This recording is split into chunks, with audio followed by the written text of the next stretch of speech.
Evening, everybody. Welcome you all to the Aspiring Entrepreneur Startup Bootcamp by IMACX Studios. IMACX Studios is an open innovation platform focused on creating a sustainable innovation and entrepreneurial ecosystem that works at the intersection of technology and society. It is an initiative of IIITB and the IIITB Innovation Center. I would now like to ask Mr. Karthik Kittu, the Chief Innovation Officer of IIIT Bangalore, to introduce our speaker for today. Over to you, Mr. Karthik. Thank you, Sumuk. Welcome everyone, and a grand welcome to Yeshasvini. Thank you for accepting our invitation. And I must say, Yeshasvini is one of the people I've looked up to in my entrepreneurial journey before. Yeshasvini Ramaswamy is a cultural transformation analytics expert with extensive exposure in leading projects for Fortune 100 companies across US, UK, Australia, Dubai, China. And she's represented India amongst emerging 25 women leaders in the Fortune Most Powerful Women Partnership Program hosted by the US State Department. She was awarded the Super Achiever Award by the World Women Leadership Congress in 2017. And she's also been featured in BizInc, a case study published in IIM and CAI's Bold and Brilliant in 2018. She was awarded the Times Power Woman Award. And Yeshasvini is mentioned in the book Undeterred, The 6 Success Habits of Women in Emerging Economies by Rania Habibi Anderson as a leading Indian woman entrepreneur. This book is a national bestseller in the US, and with great pride, I introduce Yeshasvini to you guys. Over to you, Yeshasvini. Thank you, Karthik. Thank you for being there. You were very kind with your words, and thank you for the invitation, and congratulations to the whole staff of IIITB for putting this together. I think this is extremely important. So the way we have, and we've set aside about an hour, so to all the participants who've signed in, what we will do is, I have a presentation and I've anchored it around entrepreneurship and what is required to be a successful entrepreneur, because the brief that I received from the college was that there is a competition where business plans are going to be applied and there is funding. So good ideas are going to get funded at the end of this exercise. So I wish all of you all the very best. What I intend to do is to talk about my journey, what has been my learning across 11 years of entrepreneurship that I've had, and I'm a serial entrepreneur. So I have a total of about 4 companies that I run right now. And we employ close to about 800 people collectively across these 4 companies. And what have been my learnings and what is it that I can share with you? My only request is that in this session, we keep it interactive. We keep it, so please don't hesitate to ask any question.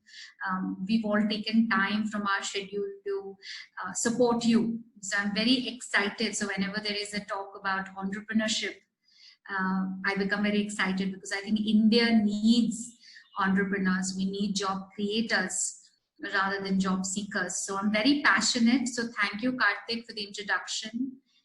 And thank you, IIITB. What I'd like to do right now is to bring up a presentation. So please let me know whether you're able to see it, and then we'll navigate it forward. Are you able to see it? Yes, ma'am, we can see. Okay. We can see. Great, thank you.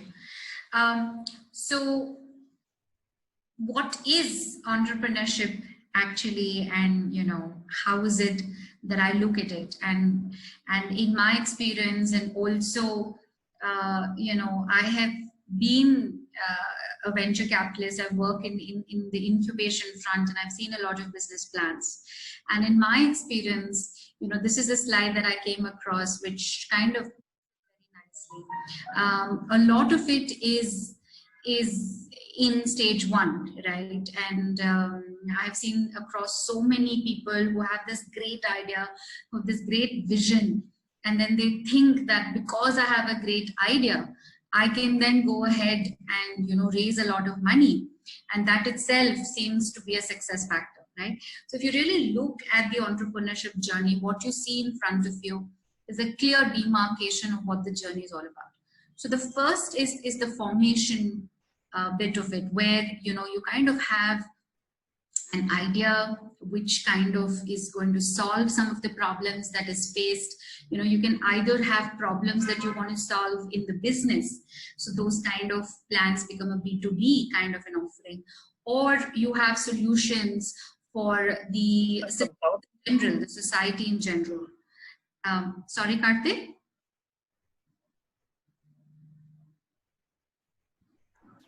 I think that was by mistake. You can continue. Okay, thanks. And so that can be the B2C model. So what we see here, which is, you know, I'd like us to focus on the circles here, which talk about -2, -1 to 0, right? That's the formation stage. And this is very important. A lot of entrepreneurs make the mistake to say that if I have an idea, you know, I can go in for funding without taking the time to validate the idea. So I can certainly think that this is a great idea and this has a lot of value as an entrepreneur, but have I validated it? Have I asked for it? Has external ecosystem validated to say this is something that's relevant? So first, of course, is the idea. Who is starting the company? Do you have a team with you? Do you have a co-founder with you? You know, and why is this team together? Is it because all of us are college students and we decide to do a company together? Or have you really looked at roles and responsibilities, and is there a logic behind that formation? And post the formation, you have the validation stage. So this is, you know, where from a product standpoint, you have an MVP that's drawn up, which is, you know, from the idea stage, I have now taken it forward and I have developed a few frameworks. I have gone and tested it out in a few markets. You know, it can be free of cost, or you could charge very nominal also, because sometimes I've seen that, you know, if you offer a lot of things free, it's not appreciated. So this is the validation stage where you're actually committing to it.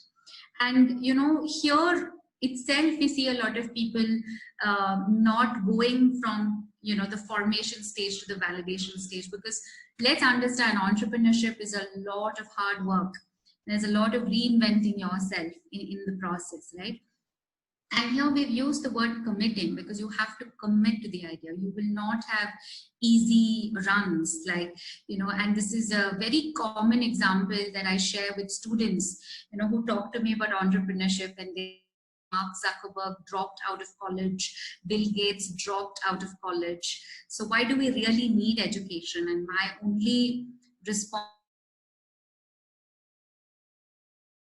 then dropped out of it. So there has to be some bit of IQ associated, you know, with that thing. So do not take away the theoretical learning that you get on entrepreneurship, because it always helps. And especially when you're trying to strategize an idea, you're putting frameworks, it becomes important, right? So then you commit and then you go ahead and validate. So you go ahead and derive some pilots and do that. Then you have scale and growth. So growth is typically the stage that you will talk about venture capital funding.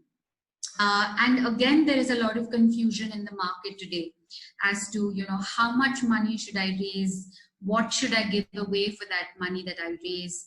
And let's understand that, you know, fundraise comes at a cost, and I'll talk about it in the subsequent slides. So if you look at it, it's basically, if you hear a word bootstrap, you know, it's that I have put my money into the business and not taken money from outside. All that can happen during the formation stage and the validation stage. You can even raise small amounts of money from friends and families. And when you have validated and you have enough traction to say that your idea is actually creating value, your idea is actually solving problems, and people to solve that problem are paying you money, and that money is converting itself into a profit. It is once you reach that maturity, you talk about, big fundraise. So this, in summary, because entrepreneurship can be a huge syllabus in itself, which can be taught for a year. But in summary, if I want to put it in one slide, this is the journey that every entrepreneur goes through. There is no shortcut, to become an entrepreneur. And wherever you start off from, this is the chronological journey that you will undergo. And because this is a webinar and we're talking to each other virtually, if you have questions, feel free to type it in the chat feature that you've been given on Zoom, and I will come to those questions once I finish my presentation. Moving on, and because the topic was about is entrepreneurship my cup of tea, I keep getting asked that question, saying one business is not enough, and here you are as a serial entrepreneur, and how did entrepreneurship happen to you? And my answer is very simple. It's happened by chance. I did not have this great idea that I'm going to change the world. I just peaked my corporate journey, and then what next was an answer of entrepreneurship. And I've always been a person who loves creating jobs, and the multiplier effect of an entrepreneur on an economy can never be underestimated, and it's been such a rewarding journey. So a little bit about my journey and how did I start and who I am. On the right hand side of the slide, you will see a picture of one of the awards or recognition that I got recently, and this is an NGO that I work for, which is called ICreate, which has this vision of creating entrepreneurs, and especially from underprivileged backgrounds. And you'll be very happy to note that through this NGO, we have gone ahead and touched a milestone of 20,000 jobs. So we've created 20,000 jobs of women whose husbands have left them, or of veterans, army veterans, they retire very early, and then what do they do with their livelihood? People who don't have access to the kind of education that students like yourselves have, being in the city, being connected in this world. And this milestone of 20,000 is powerful, because these entrepreneurs will go ahead and create so many more jobs. And what it taught me in particular is entrepreneurship can happen to anyone. If it can happen to a woman who's sitting in a remote village, who opens up a beauty parlor, and suddenly there are chains of her beauty parlor being spoken about across India, entrepreneurship can happen to anyone, and that's the beauty of the journey. As far as I'm concerned, I've had a fairly, what do I say, not a very normal kind of a childhood, because, my family comes from a job which had us get transferred every few years. So I was born in Coimbatore, I was brought up in Delhi, and then I did some of my education in Bangalore. And from a job standpoint, I've been working globally. So it's when I look back, I can see how my upbringing and my childhood has helped me to reach where I am today. I think one thing about my education is that I never said no to learning anything new. So if you look at my academic record, I'm always a little scared of professors. If you look at my academic record, it's got quite a range, right from learning entrepreneurship in IMB to doing international trade, a diploma in international trade where you're trading between continents, to company secretary and law. So I've had like a breadth to it, because I think intrinsically as a person, I'm very curious and I always want to learn. And then I joined a very reputable company. I started off as a research assistant in IMB, and then joined Emphasis. Emphasis at that time was on a major growth spree, and this was in the year 2001. And I remember getting into the corporate world, having a good job, and parents being very happy, saying, she's got a good job now, so I think her future is secure. And I remember growing so rapidly between Emphasis to Velankani, where I joined them as a training manager and grew to head the whole HR function across the conglomerate, to joining Infosys and helping them with their learning strategy, the Infosys BPO division. So so it was, I peaked as an employee, and somewhere you realize that if you have ideas and if you're restless in nature, you always want to be wanting to do something on your own. So that's what led me. And my first company was E2E People Practices, which specializes in leadership and organization development interventions. And that was my first startup. So from a startup standpoint, it was bootstrap. I did not raise funds because I think as a person, I was not very comfortable in managing somebody else's money. So all the savings that I had as an employee, 100% of it, I just put it in. And then I started my company, and that was about 11 years ago. And the journey has been good. I got a lot of press. I started getting invited to a lot of these conferences. I started expressing my thoughts, started influencing other people to also become entrepreneurs. And then the journey also led to finding myself. And I think if you ask me what entrepreneurship has been for me, I think entrepreneurship for me has been a journey of self-realization, because it gives you the peaks and valleys like no other profession. You sign a large contract, you get a big win, and you feel that you're conquering the world. You feel like nobody can defeat you, and that's a high that you can get only as an entrepreneur, right?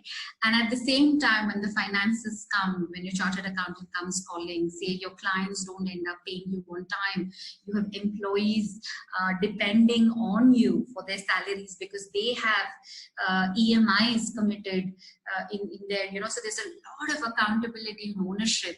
So it kind of, and it's not perfect. Life is not perfect. And similarly, entrepreneurial journeys are not perfect. So you get these peaks and valleys, and you need to be ready to handle both. And once I got that confidence to say that I'm neither going to feel very sad when something goes wrong, nor am I going to celebrate, because this too shall pass and everything is continual.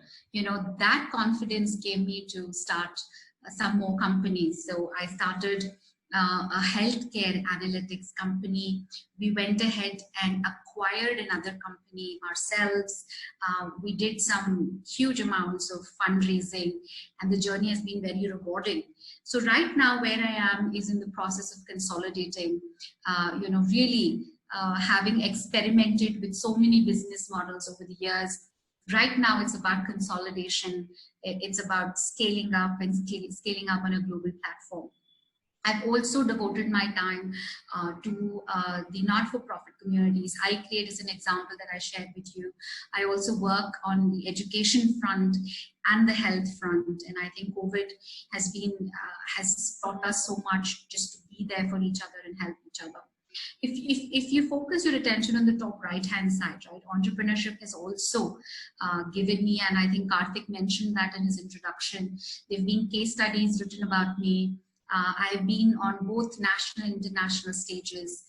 Thanks to being an entrepreneur, I've been able to travel to so many countries, win awards, represent India on a lot of platforms. Winning the FICCI award will always be my highlight. And also having my parents come on the stage and recognize me, because I'm always used to seeing my parents on stage. So I think if I look back, entrepreneurship gives me those fantastic memories, but it's not very glamorous. And it's, so my message is, we will come and you will find a lot of us coming and sharing our experiences with you. But just as life is, it has its ups and downs.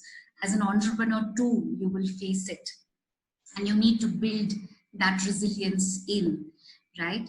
And if I talk about it, as to the skills. So how can, you know, everybody can be an entrepreneur. I don't think anybody can doubt that, but you know, only few go on to become successful entrepreneurs, and very few of them go on to become serial entrepreneurs like I have. So what are those skills that's handy for us? And if you look at that, you know, the first on my mind is curiosity. You know, curious, you have to look around, you have to learn, you need to be humble.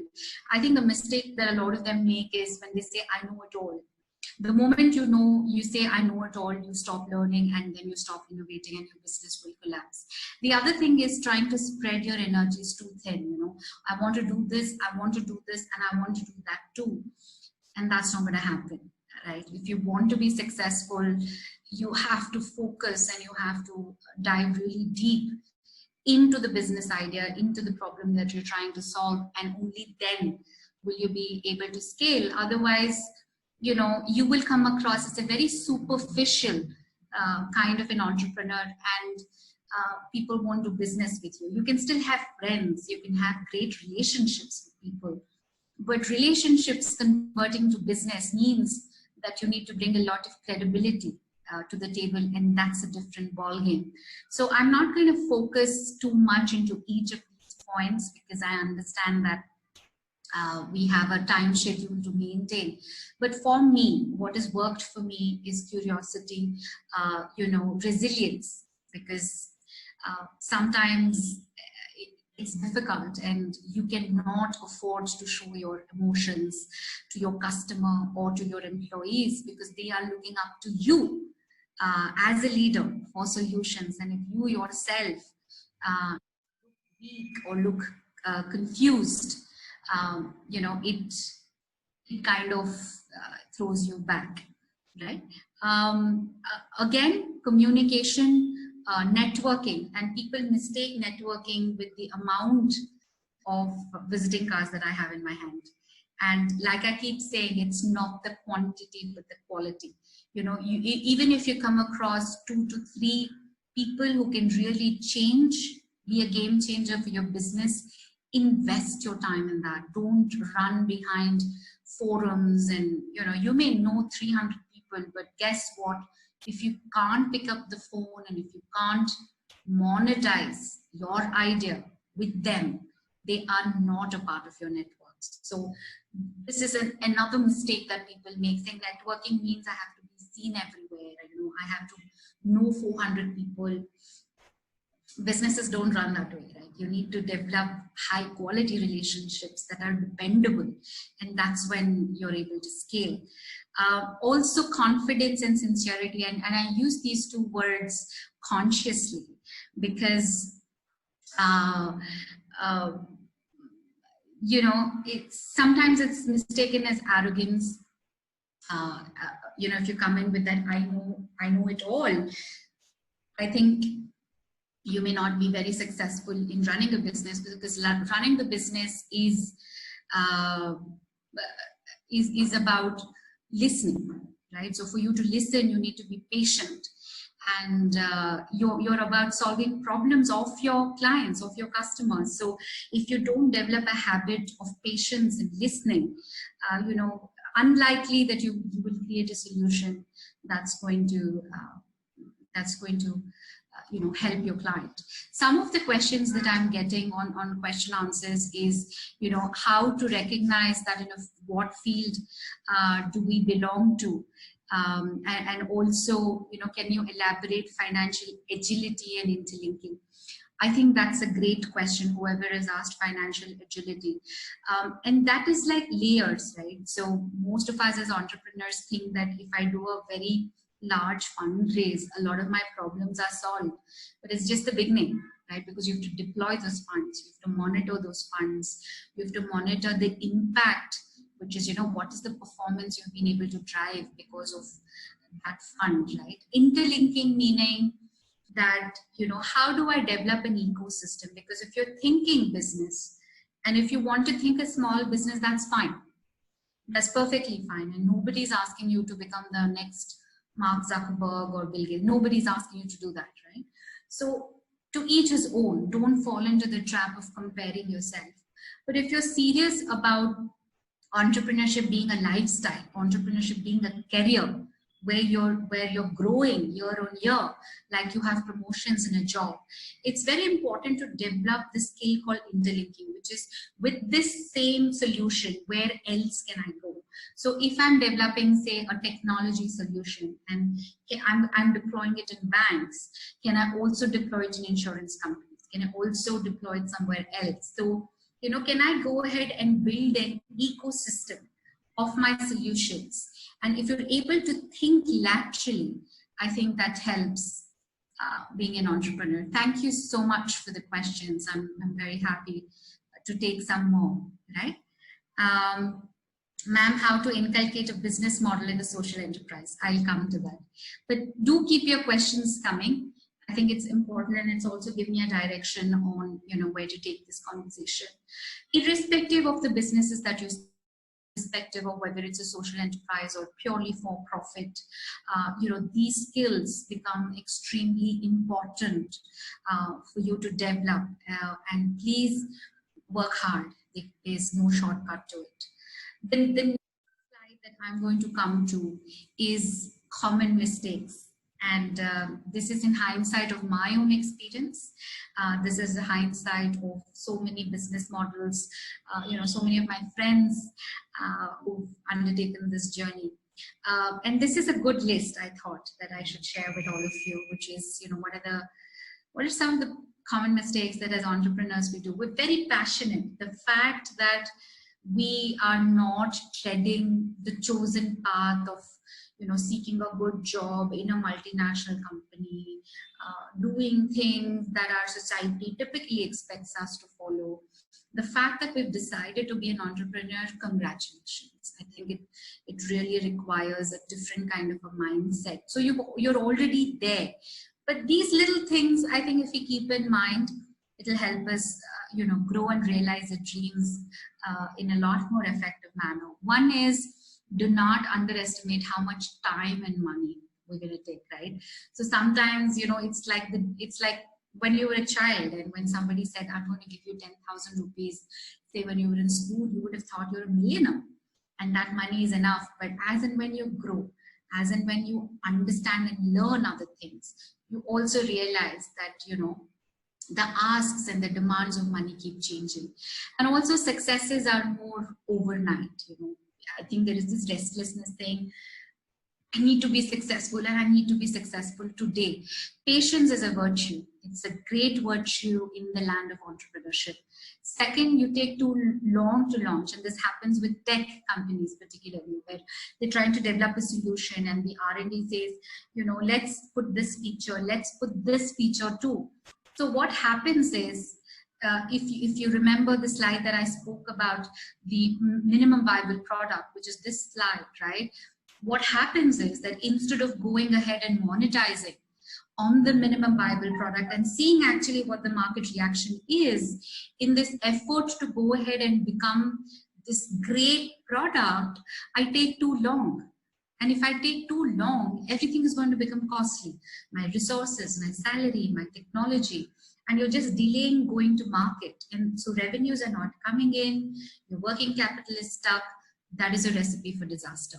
The other common thing is, you know, they fail to begin with the end in mind. So sometimes you get so involved in your own business idea that you forget, what am I doing it for? Like, whose problem am I solving? Remember, entrepreneurship is not about you at all. It's always about your customer. It's always about the client. It's always about the problems they have and how innovatively you're solving them, right? And that's the mindset. And sometimes in the urge to develop this perfect product with so many features, we may end up developing a car. And I give that as an example, you know, as a car, to say, I've developed the most beautiful car, beautiful colors, it runs at X speed, but then who's going to buy?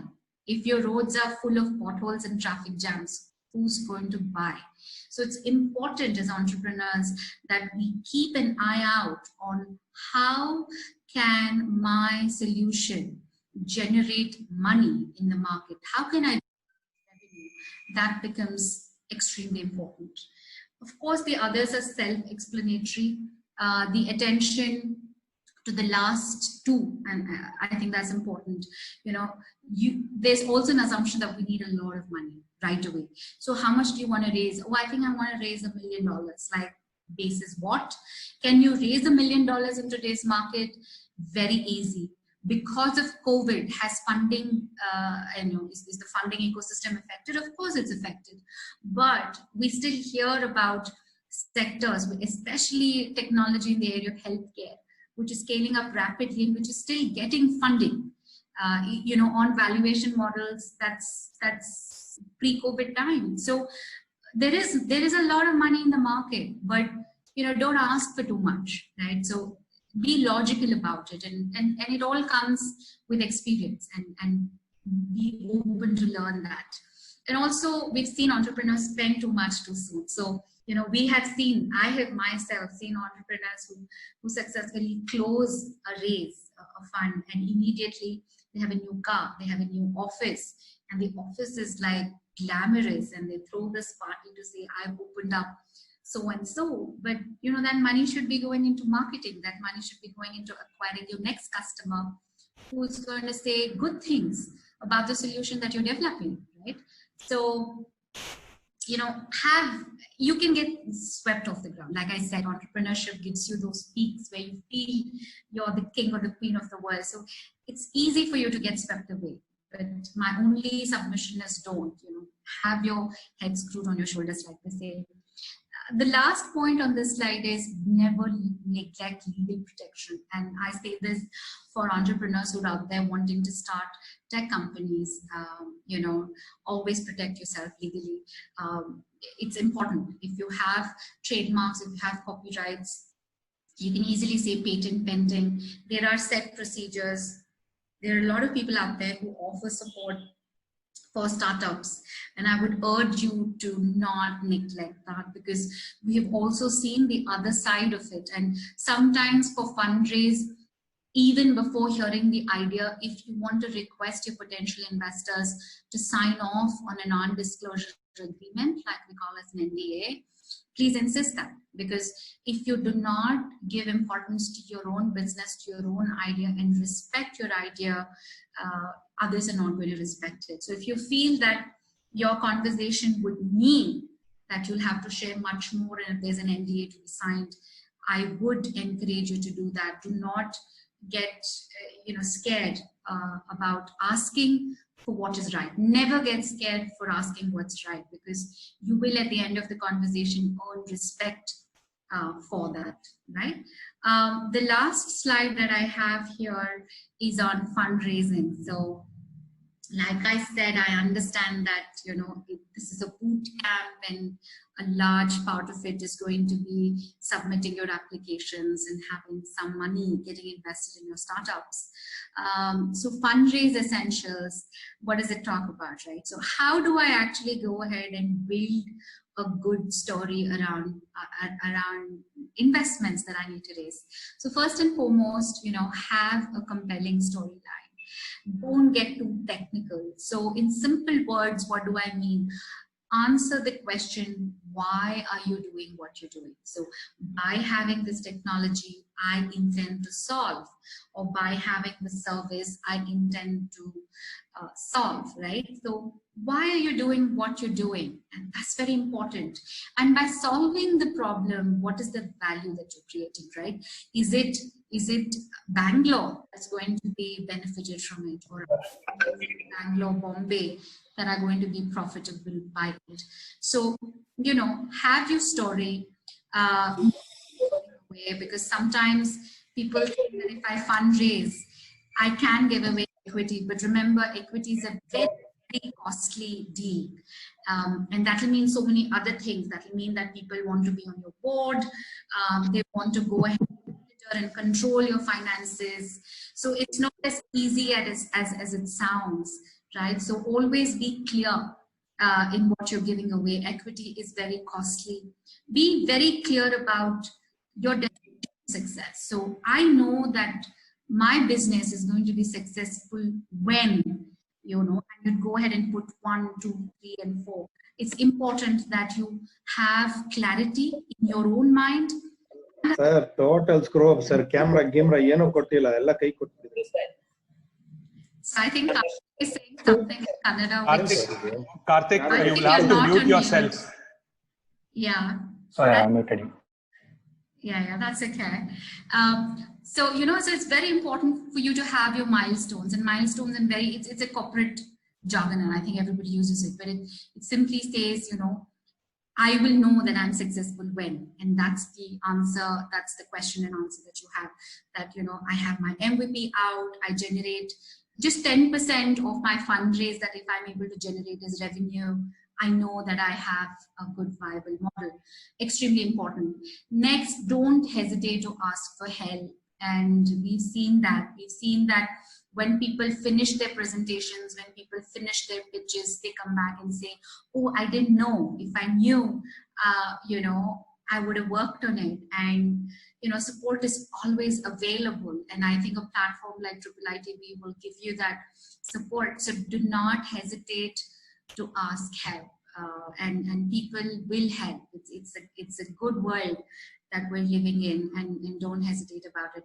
Read up about schemes and angel networks. Like, I know that Mudra scheme, for example, that's launched by the government of India, they go ahead and give you a debt of 5 lakhs with no collaterals, right? And that's great if you want to raise debts. There are a lot of schemes out there, both by the central government and the state government, accelerating entrepreneurship, focusing on the MSME communities. Just read up there, and there is so much of support that the government, enables us. You will definitely be successful in raising funds there. And of course, the angel networks, do not go in for VC. A lot of people make the mistake of interchanging these words, angel funding, family and friends, venture capital. Venture capital is going to come much later on, when you have traction, when you see a lot of potential in your business development pipeline, when a lot of customers are eager to sign with you. That's when VC comes in, because a venture capital, please remember, is looking at an exit, and an exit, he wants to be profitable. So they're going to drive your business to really grow at a speed that sometimes you may not be comfortable to grow. So, fundraise has its own plus and minuses, and do seek expert advice before you take such decisions. Be prepared. There is nothing called too much of homework. Prepare, know everything there is to be known.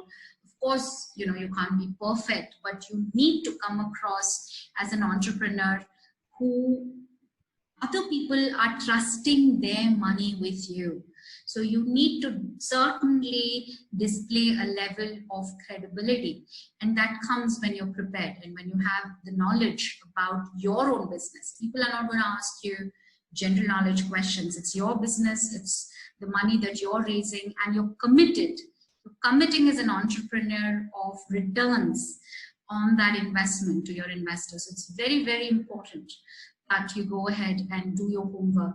Be okay with no's. I keep saying that just because you went in for a pitch and that gentleman or that lady turned around and said, I'm not going to go ahead and invest in your business, that does not mean that you have a bad business idea.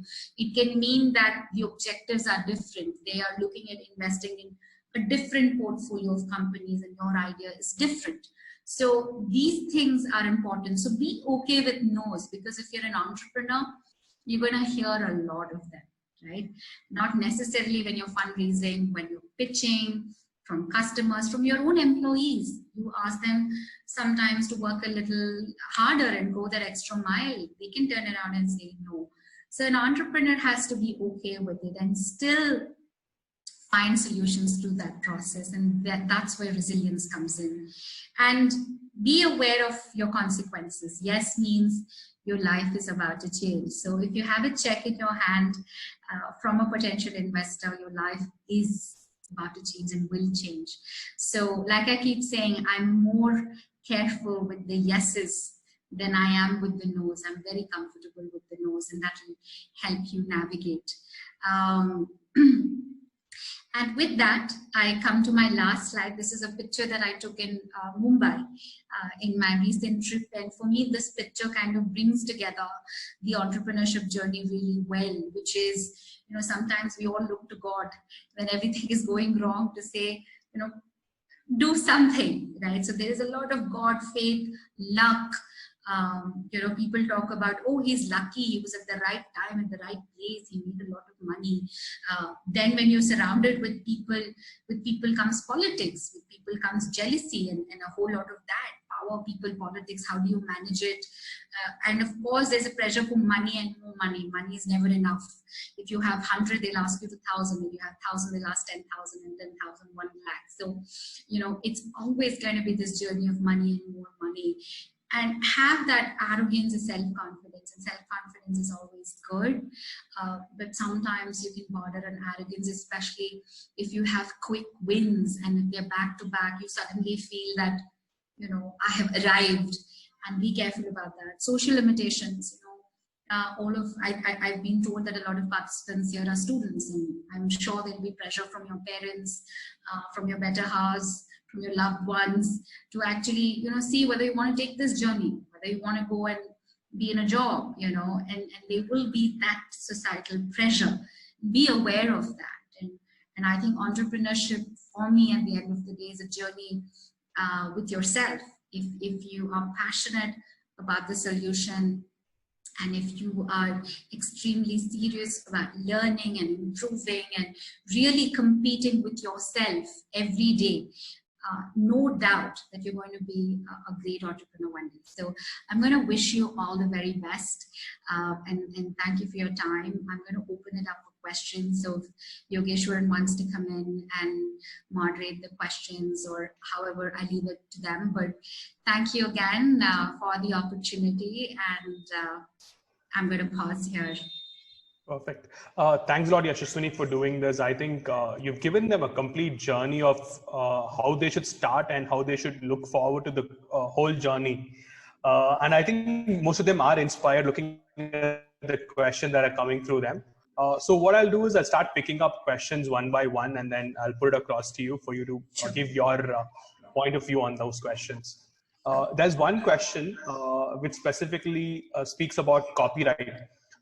So the question is, should we get a copyright even before launching the MVP? Yes.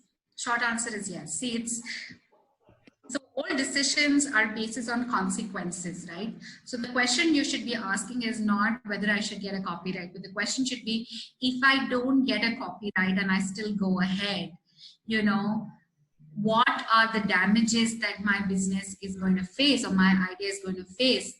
And if it's not too much, don't bother with it, because at the end of the day, copyright is paperwork too and expense too.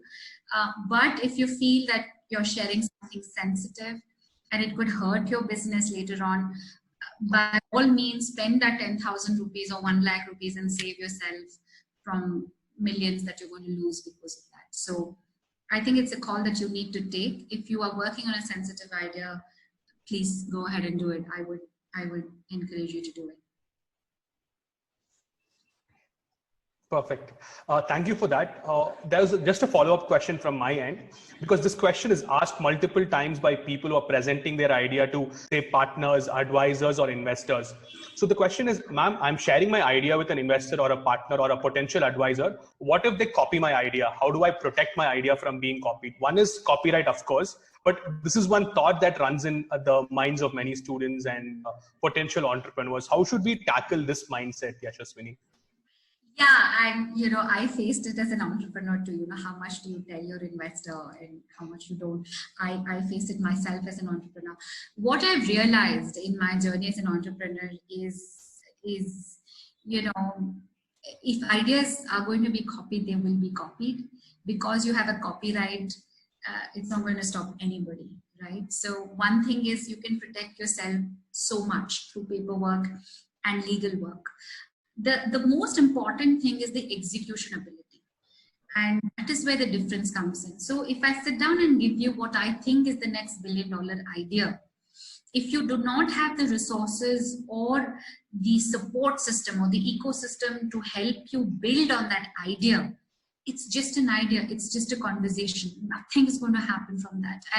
And you look at it, right? You look at even Facebook is an example, and people are tired of talking about it, and so am I. But do you think Facebook is the only social networking idea that is there in the world even now, was there when Zuckerberg started it? No, it's all in the way you go ahead and execute on that idea. And when I talk about execution, it's a combination of the team, it's a combination of some of the budgets that you have at your disposal. So while it's important that you are aware, and in a pitch, if you have to declare it, please declare it. Please have your investors go ahead and sign an NDA if that's important. But mere signatures will help you, and people are not going to copy. No, that's not going to happen. So you have to be smart enough.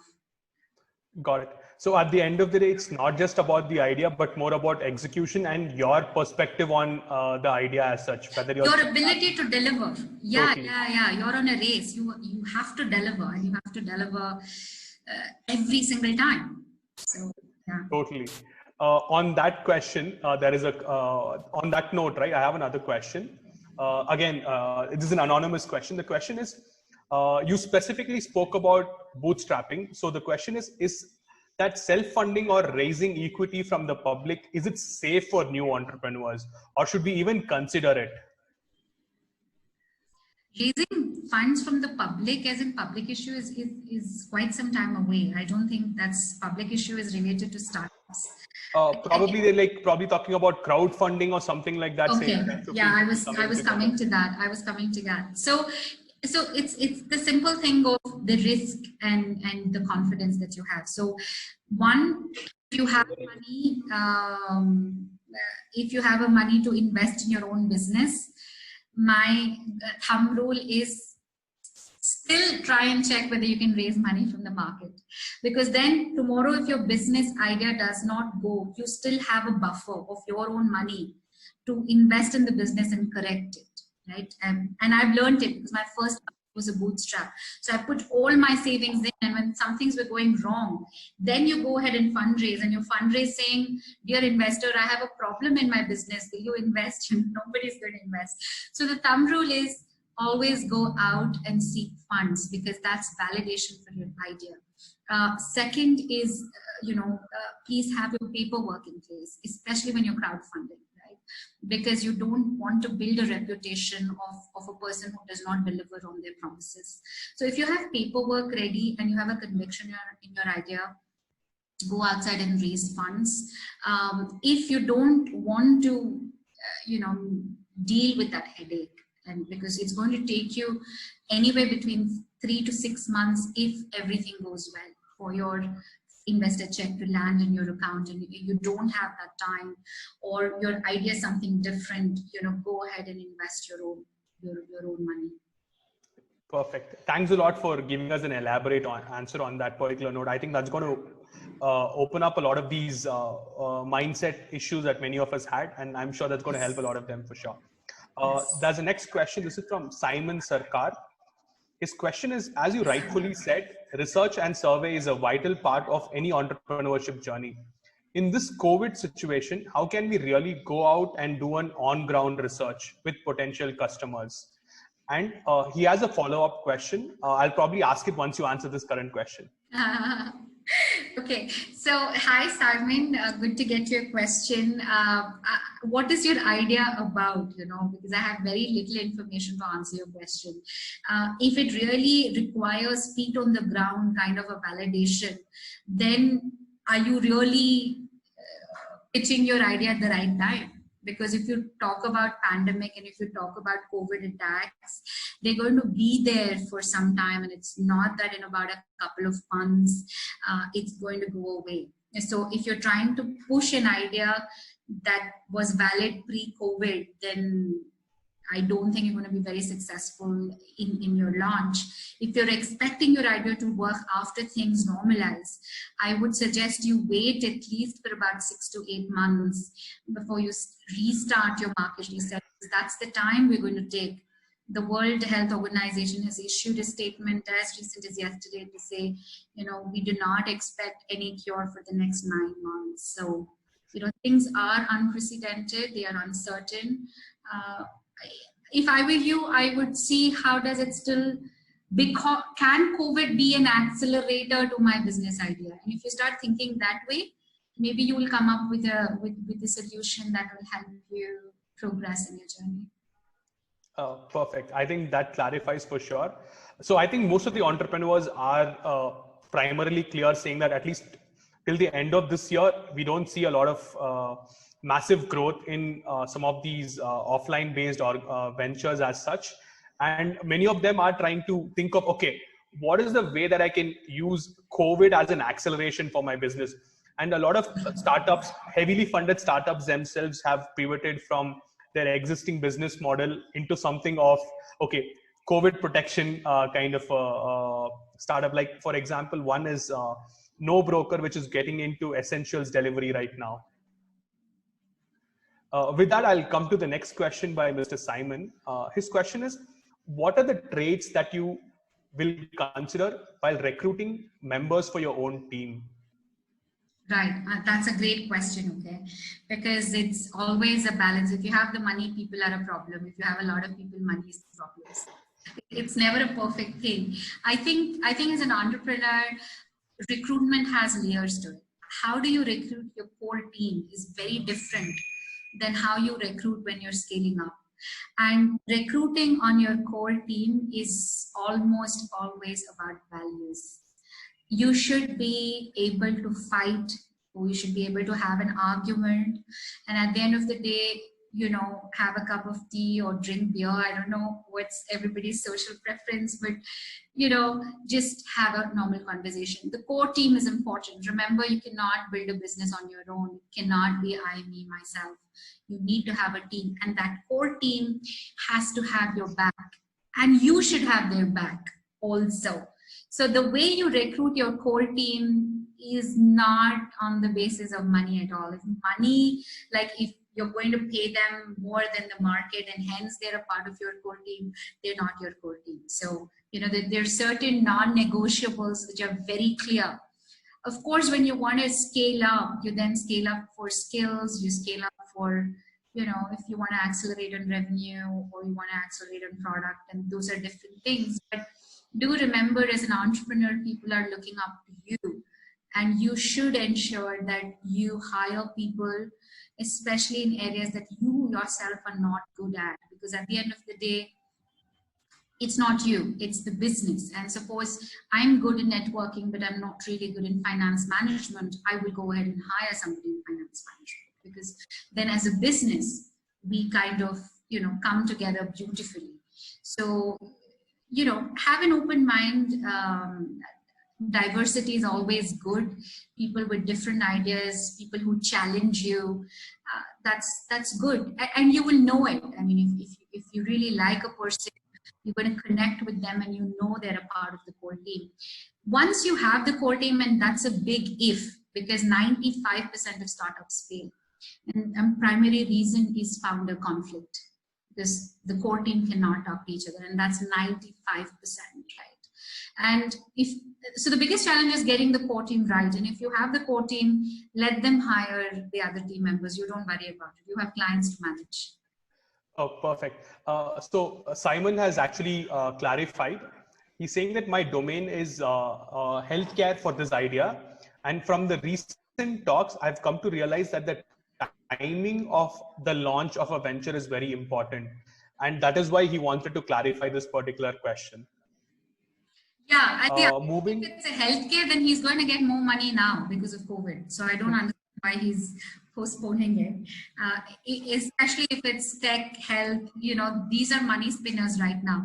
Please remember, and this goes out for everybody, every crisis is a huge opportunity. If you look at history, people have made millions out of a crisis, and that's being right there at the right time kind of a thing that you see. This is that moment. So if you're COVID ready, you're sitting on something that would be a game changer.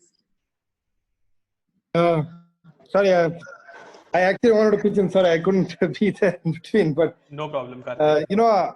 I want them to know, some of your own success mantras, right? How you came up, and you've been spreading this to so many people. Your energy is just infectious, right? You've inspired so many people, and you're amongst the top 50 women entrepreneurs in Karnataka and top 25 that represented India in the world. So some of your own mantras, top mantras to get there and be there and just hang in. I think I'm going to have some more tea. You're making me, I don't do too well if you're going to talk like that. But I'll thank you, Karthik, for bringing that. That's very sweet of you. I think my mantra is I never give up.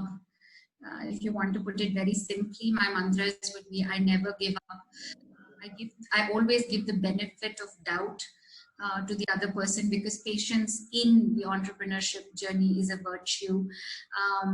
What has really helped me though in my journey is my value system, and that's a non-negotiable. So I try very hard to make things work, but if it's something that's not me, then I have to. So it's important that as and how you develop relationships, you also go ahead and cut those relationships if they become very toxic, because entrepreneurship is a difficult journey. It's not for everybody. It's really not for everybody. So it's like a marathon. It's not a 100-meter race, right? It's absolutely a marathon. Yeah, 100-meter races are not entrepreneurship at all. They're like a spark, and then you go. And what's your special advice to women entrepreneurs? So the woman boss, right? So the industry looks at it very differently. You have one woman leading, and you have 5 men around. So how is it to some of the women entrepreneurs listening in? So what is your advice?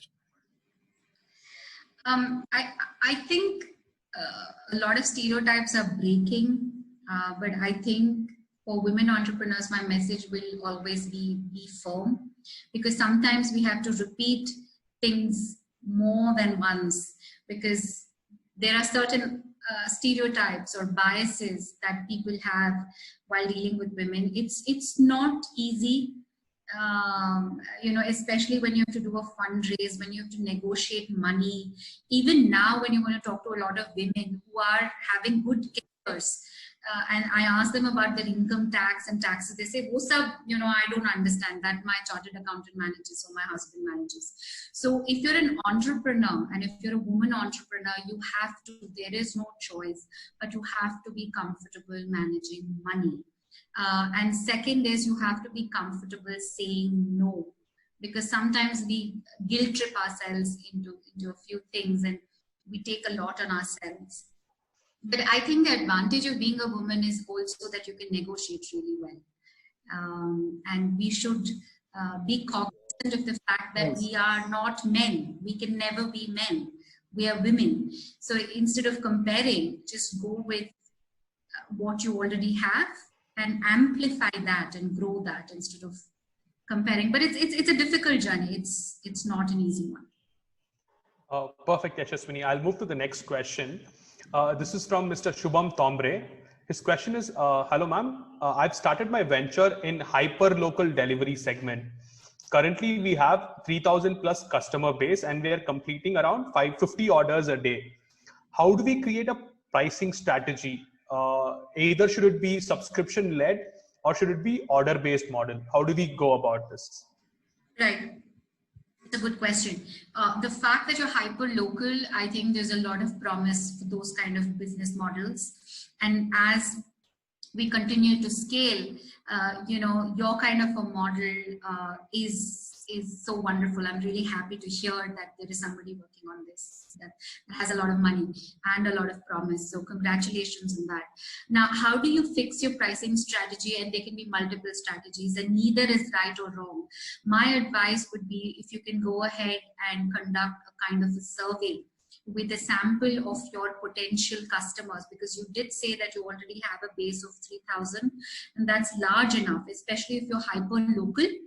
3,000 is a very large number.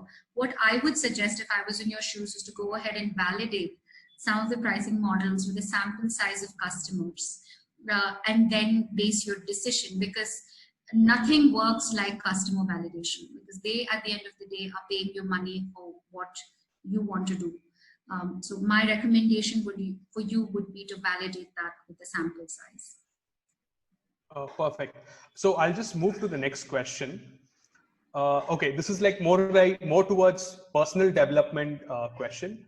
How did you, this is towards you, Yashasvini, they want to understand how did you discover yourself and what kind of a journey you went on, and also if you can probably tell about how can someone in the audience discover themselves in a better way. Okay, too many questions. Can you just split them up and we go one by one if you don't mind? Sure. The first one is, how did you discover yourself? How did I discover? I mean, you surround yourself with crisis, you are forced to discover yourself, I think, because I think entrepreneurship also, it's a difficult journey. And when I say that because you have to take decisions every single day. Do I go with this vendor? Do I hire that person at this salary? Do I go and say yes to the customer who's negotiating? So there's always multiple. Can I postpone my taxes because I'm running low on working capital? Every day you have to take decisions. So I think my self-discovery is because of the entrepreneurship journey. Perfect. So the follow-up question was, what steps do you think the attendees can take for them to discover themselves? Go ask your parents. I think, and that's a good thing, because I realized much later on, that my mother knew a lot about me than I knew about myself. But it's a journey, and then we all mature over a period of time. I think on a more formal note, what they could do is, there are a lot of psychometric assessments available, and I have used some of them to just figure out what type of a personality I am, and some of them are very accurate. So one, they can hold a mirror to you. So you can do your psychometric tests. You can go ahead and ask your sounding board, those friends that you trust as to the kind of person you are. But the only way you will really be able to, start internalizing is when you are faced with crisis, when you're faced with difficulties, because the decisions that you take when you're down defines your character. So I would say wait for about 10-15 years, life will take its course. Got it. Perfect. I think that's typically just throw yourself into challenges or just keep moving yourself out of your comfort zone. That's what typically has helped Yashasvini too. You have to keep moving on. Yeah. Got it. Perfect. I'll move to the next question. This is specifically with respect to the investors discussion. While sharing the idea with investors or with anyone, how do we know how much is too much? Well, I would say less is more. And that has worked. And I think I would have, in my career, seen about 3,000 business models and invested in about 50 of them.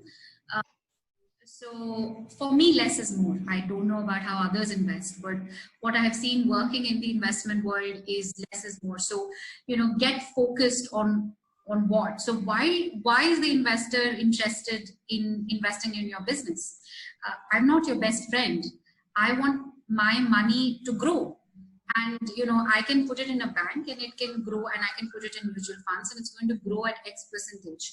Why am I interested in angel funding? Is because the returns, if a startup is successful, is 100 times more than the instruments available for me to invest in a mutual fund or a bank. So that's a risk that I'm willing to take, right? So if you're going to bore me with features and this and that, just imagine I give you my money and then I have to deal with you for the rest of my life. So if you're going to end up to be boring and talk too much, you're just going to turn me off. So my advice would be, put yourself in the investor's shoes. The investor is trusting you with their money.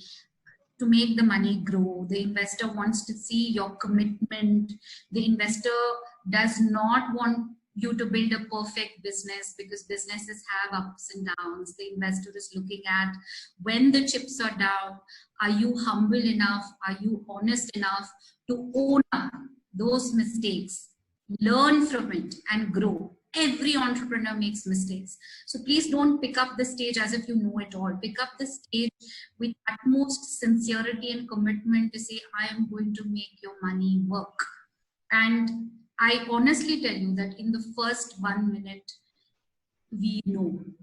And after that, it's so less is more. That's the summary of it. Perfect. I think there's this approach which is called keep it simple. Kind of a thing, and keep it less is what you're also trying to. Yeah, not keep it simple. I wouldn't say keep it simple. I would say keep it contextual. Got it. Keep it contextual and relevant. If you're going to talk to somebody and you're going to bore him for the first 5 minutes as to, some of them say, oh, I'm so honored to have the opportunity of standing in front of you. Ego and everything is just a waste of time. Time is money. And we're like, chalo, like, do your pitch and let's keep moving. So there's not a lot of ego in the investment world. They're wonderful people and they'll always pick up phones, but it's just that the investees kind of start over analyzing, and that creates a lot of problems. Just be true to yourself and you'll be fine. Got it. So there's a question from another anonymous attendee. This question is specifically about the skill that you've mentioned multiple times. His question is, it's always said that the entrepreneur needs to be good with numbers and the business figures. Can you explain if this is a skill that you develop as you go, or do you need to learn certain things for this? Yeah, so there's no two ways about it. Okay, so you cannot give an excuse that I don't understand numbers. You have to understand numbers. And there are certain fundamentals of thumb rule.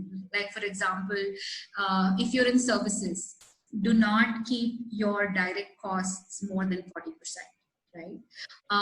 If you are in the whole hockey stick kind of a business model where you're raising investments to kind of develop a product, and that product is then going to scale so rapidly that you're going to recover your investments in the next 3 years, that's a different thing.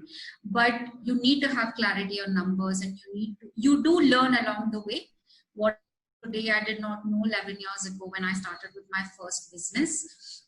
But taxes, you need to know your overheads, you need to know what is my cost of revenue. So because I say yes to the customer, how much the customer has agreed to give me 100 rupees, but because he is giving me 100 rupees, how much should I spend? Cater to that promise. So these are called, cost of revenue. So there are certain terms you have to, please do not go ahead and shortchange taxes. That's another common mistake which people make. Can we let go? Can we do it later? No. So basically, whatever is your revenue, break it up into 3 categories: your direct costs, your taxes, and then your overheads and profits, right? So direct costs and taxes has to be your priority when you are planning financial things. And then comes your overheads and other things that you want to do. Perfect. I think one of the things that you've actually elaborated the answer, I'm sure that many of them will find it useful. Since many of them here are students, right? I'm picking up another question which talks about their relationship with parents and how should they approach this whole conversation of entrepreneurship with them. So this is another question from Simon. His question is, generally, our parents don't trust our word about this whole highly risky entrepreneurship journey unless we are able to show that there is some monetization. But genuinely, some ideas take a long time to prove themselves to be sustainable and profitable. How do we tackle this problem? Right. So it's not only parents, it's investors also who don't trust you if you're going to take a lot of time to monetize your ideas. So, to just label parents, I think is unfair for that. But I understand from where he's coming from. Break it up into smaller steps, right? So like I said in my presentation, if you remember, milestones, define your milestones. So in very simple words, it means, I know I'm successful when, and that answer always need to be money. It can be when I know that I have 2 features developed on my technology platform, or when I have won my first customer. Just go ahead and define it and communicate those milestones to your stakeholders. And if your parents are your stakeholders, communicate to them. I think the problem is communication. We don't communicate and we kind of assume. And because we assume, we put a lot of pressure on ourselves. And then we feel that we can go in front of our parents only if I have 10 crores in the bank balance. Otherwise, they think I'm a failure. This is unnecessary pressure. They're your parents, you're their child, they love you, right? So I would suggest you break it up. Break it up into small steps, saying, this is what I'm doing. These are my 6 points that I know, or my indicators after which you and I will know that I'm being successful. And every time you have that small win, don't, this is this grandiose, the trap that we all fall into, that everything has to be big and glamorous. In life is not that. If you have this small step and you have the small wins, celebrate it. If you celebrate small wins, you build trust and confidence. And this is not only with parents, with investors, with your employees, everything. The small wins have to be celebrated because there is a lot of effort going behind that, and you have to respect that. Beautifully said. Thanks a lot for sharing that. With that, I'll come to the next question. This is by Mr. Devan Srivastava. His question is, if I have a community-based model for my business without any revenue generation, can we sell it to any bigger organization after a few years? You can. The question is, why would they want to buy it? Right? So sale, it's like land. I think land is an example that everybody understands. Right? So you can say, I have 60 by 40 on MG Road, or I have 10 acres of land in Devanhalli or something. You have land, and both is land, but you can say that my land is worth $10 million. You can say anything you want. You can say $100 million for all I care. But when does that value get realized? It gets realized when you have a buyer. So the buyer should say, I'm willing to give $10 million for this piece of land.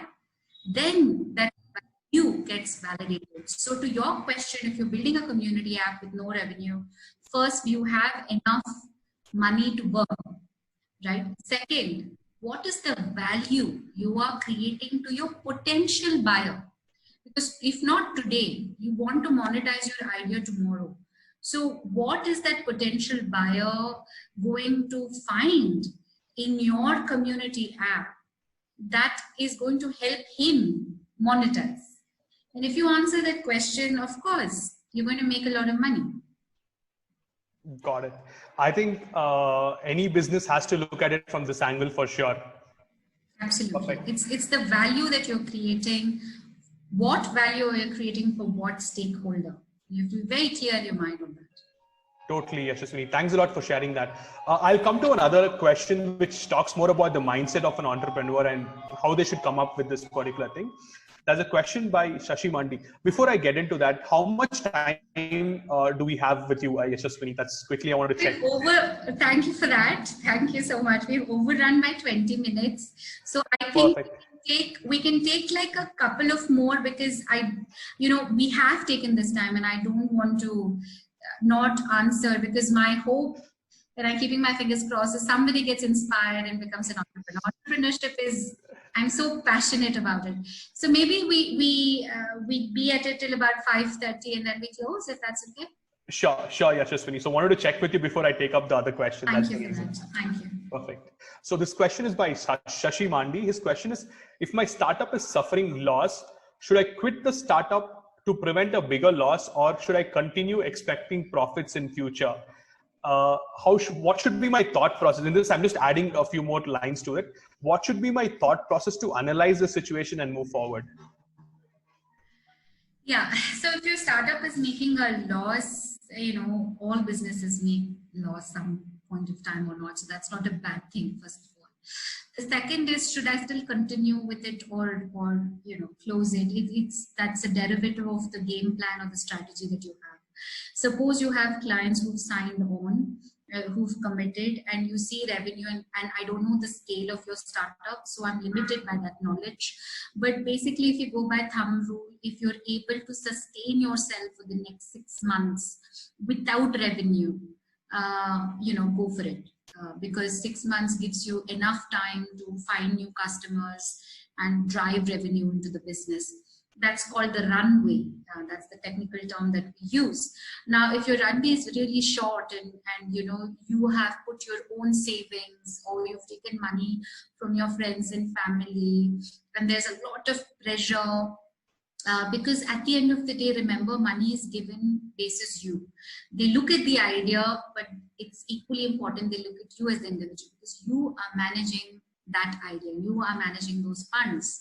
So if there is a lot of pressure on you, and it can be financial problems, personal problems, if you're getting a good job in the corporate, go for it, because that's going to make your life so much more easier.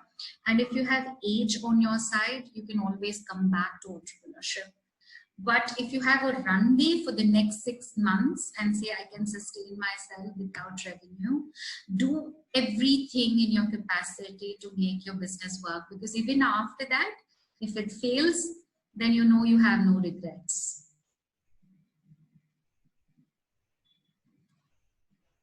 Sorry, I was on mute. I was not able to speak. I realized it. Thanks a lot for sharing that. On that note, right, specifically about since a lot of students are here and they are currently undergoing a program of whatever education they're going through, there are two potential career paths available for them right now after this bootcamp. Either they become an entrepreneur, do their startup, or they can get into a job. How should they evaluate which path they should lean towards? What drives them, I think, should motivate them. So if it is, I really don't want to stress too much, I have already a lot of problems in my life, let me just be normal, go for a job. It depends on what your motivators are and what drives you. If you have an idea that you feel you can do something with, go in for the entrepreneurship route. What I can definitely tell you is that the industry today and good corporates are picking up failed entrepreneurs.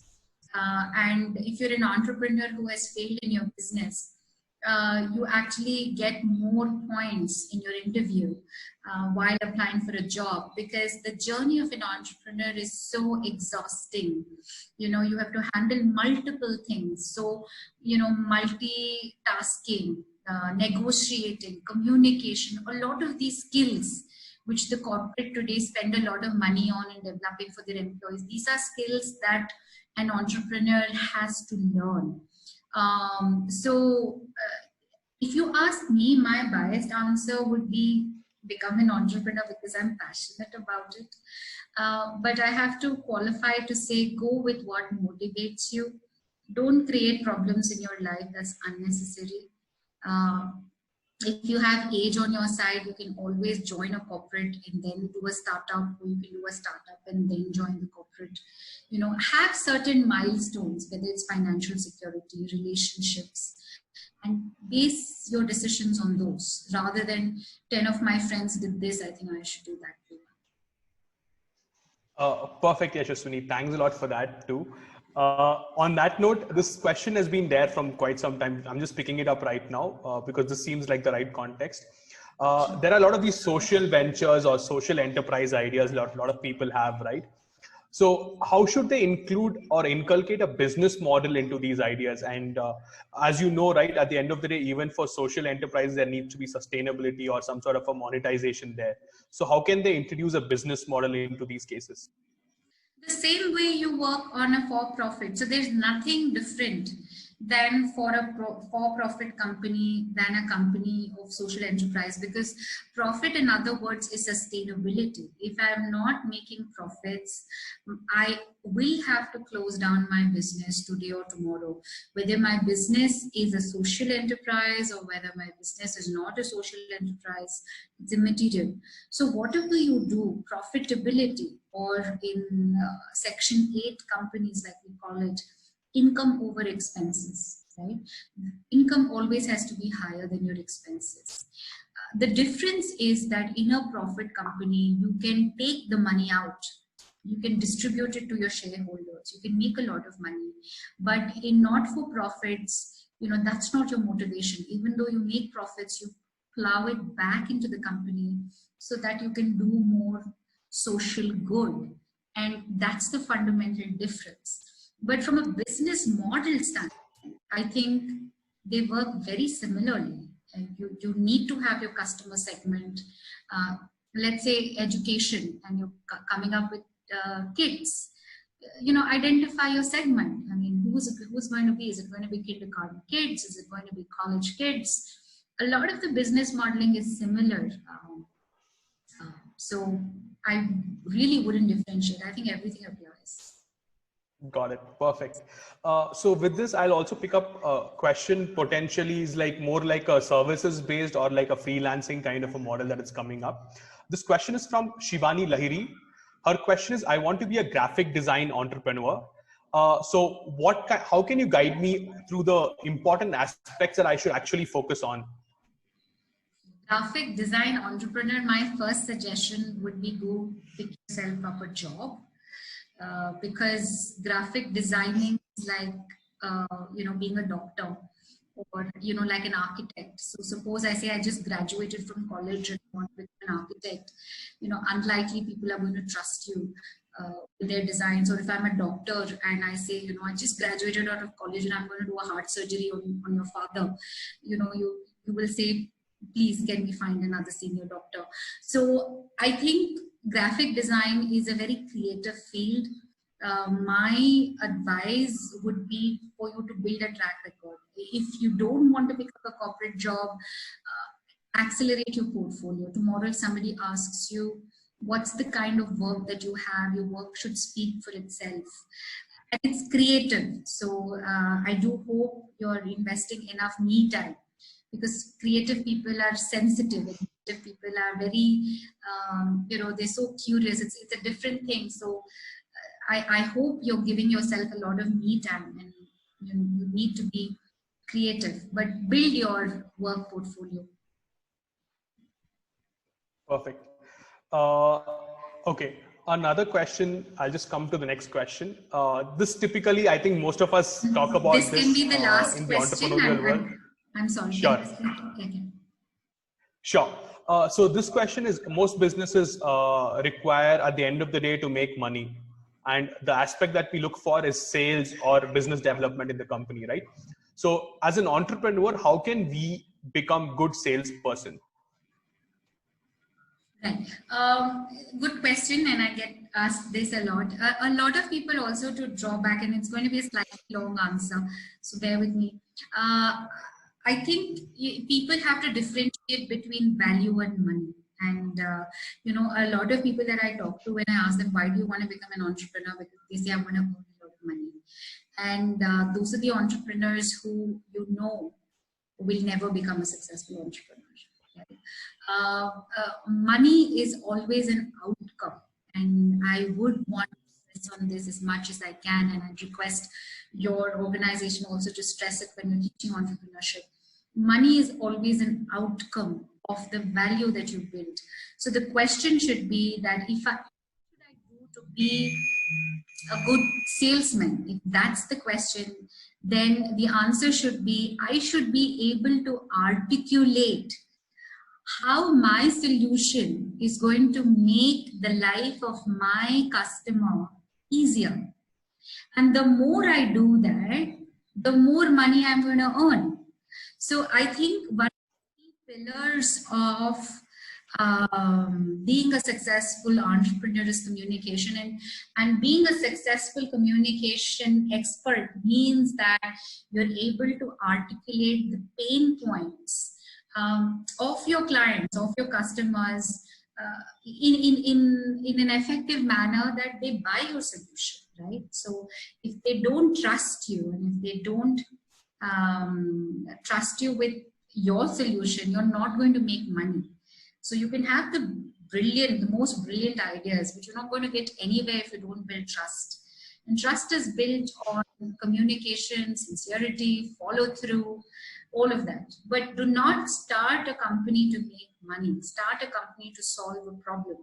And by solving that problem, you are able to monetize X, Y, Z. That is a model that's very interesting, and that a lot of investors will welcome that. Perfect, Yashasvini. I'll just check if Karthik is available. Karthik, are you here? Karthik, for him to just close. Thanks a lot for doing this. I'll just wait for Karthik to take over and then give the vote of thanks. Yeah. Thanks, Yashasvini. Unfortunately, this is virtual, so I don't get a bouquet and a memento. But this virtually. No. But you're going to get something by Swiggy. Don't worry. That's all marked. You know, when we have moved virtual after the event, we promised to Dunzo you something and Swiggy you something. No, I was just joking, Karthik. I didn't mean it. Thank you very much for spending that time and inspiring our entrepreneurs. And we would love to host you at IIITB sometime physically. My pleasure. Definitely. Thank you so much again. And thanks to Founders Card and Yogeshwaran and Sumukh from our team and Manoj. I think they've all been on standby. Over to Sumukh for the word of thanks formally. Thank you. Sumukh, all yes. Sumukh, you're on. Thank you, Mr. Yeshasvini. Thank you so much. That was a lovely session, and we learned quite a lot. And I'm sure that a lot of people have a lot more questions. I think they will be posting some questions to us, and they'll be sending it by email. I would like to thank you so much for your time. I know we have done a little more than the normal. So thank you so much, and we would love to chat with you soon. Thanks, thank you. My pleasure. And Karthik, congratulations again on pulling something like this. I always associate something out of the box with you. And, you know, this is so nice. I do hope this process turns out good entrepreneurs, and my best wishes to all the participants and to all of you who so lovingly put this together. Thank you. Thank you so much.